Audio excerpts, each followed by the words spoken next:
Today we're looking at the Overland Campaign. Hello, welcome to the Daily Bellringer. Please don't forget to subscribe and take a look at the questions down in the description. So after his major victory at Vicksburg and subsequent victories in the Chattanooga campaign in late 1863, Ulysses S. Grant was called to Washington, D.C. by President Lincoln to be given command of the entire Union Army. Grant had proven he was a commander that would not back down, and Lincoln wanted a commander such as this in charge, having dealt with several commanders who would not press their advantage and defeat the Confederates when they had the chance. So on March 10, 1864, Lincoln signed the order to promote Grant to lieutenant general and named him general-in-chief, which made him answerable only to Lincoln and the highest-ranking general since George Washington. A new plan was now developed to end the Confederacy. Grant would lead the fight against Robert E. Lee in the Army of Northern Virginia, along with General George Meade in the Army of the Potomac, while on all other fronts, Union armies would begin attacking the Confederates and attempt to exhaust Confederate resources. Grant knew the Confederates could not keep up with the Union wealth of resources, and so he saw this as the best option for victory. Probably most notably, Grant's good friend General William Tecumseh Sherman would begin a campaign south from Chattanooga, Tennessee to Atlanta and then on to the Atlantic Ocean, known as Sherman's March to the Sea. But we'll get to that in another video. On May 4, 1864, Grant began to move his troops south through Virginia towards Robert E. Lee in what became known as the Overland Campaign, or sometimes called the Wilderness Campaign.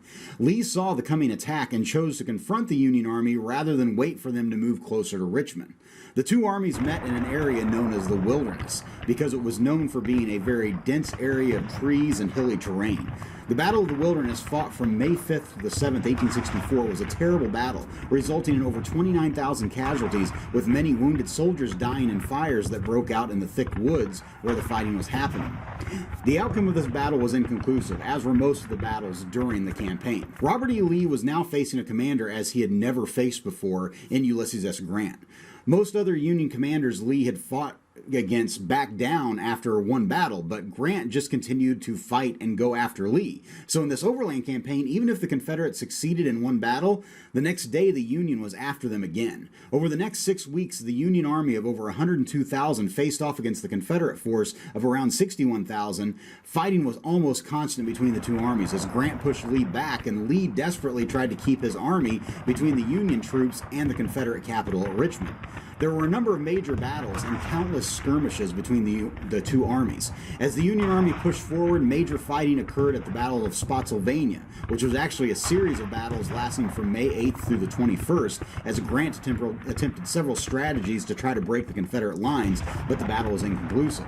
Then the Battle of North Anna on May 23rd and 24th. Then the Battle of Cold Harbor from May 31st through June 12th, in which Grant's troops failed in their attempt to attack entrenched Confederates. Cold Harbor basically brought the Wilderness Campaign to an end, as after that battle, Grant withdrew his troops and decided to head south to the Confederate Railroad Center at Petersburg, Virginia. Robert E. Lee, too, retreated and headed for Petersburg and began to build defenses preparing for a Union attack.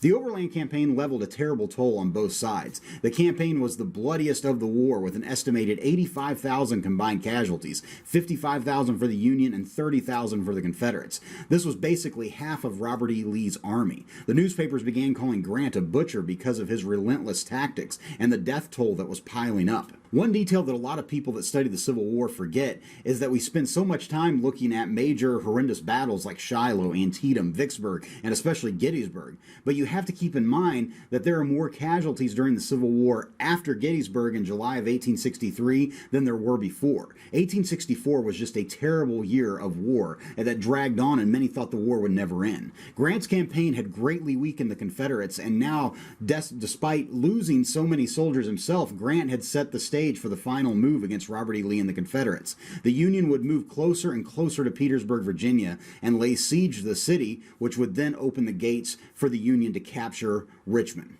With that, hopefully you learned something, and thanks for watching.